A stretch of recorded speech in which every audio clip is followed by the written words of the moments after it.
Indian গ্যাসের KYC অনলাইনে submit করার পরে আপনার কেওয়াইসিটা সাকসেসফুল হলো কি না সেটা কি করে চেক করবেন, আসুন সে প্রসেসটি আজ দেখে নিই।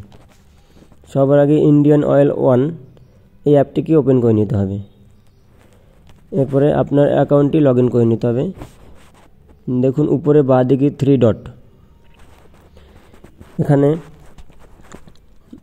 এখানে মাই প্রোফাইল 5 নম্বর অপশন মাই প্রোফাইল, এখানে আপনাকে ক্লিক করতে হবে।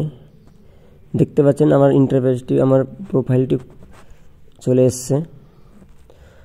এখানে দেখুন ট্র্যাক কেওয়াইসি স্ট্যাটাস, এখানে ক্লিক করতে হবে। দেখুন আমার কেওয়াইসি স্ট্যাটাসটা অ্যাপ্লাই করা হয়েছে 12/24/2023। তো এই ডেটে আমি এটা অ্যাপ্লাই করেছি। আমার স্ট্যাটাসটি দেখুন ইন প্রসেস, এখনও আমার এটা সাকসেসফুল হয়নি। তো এটা অ্যাপ্লাই করার কিছুদিনের মধ্যে এটা সাকসেসফুল হয়ে যাবে।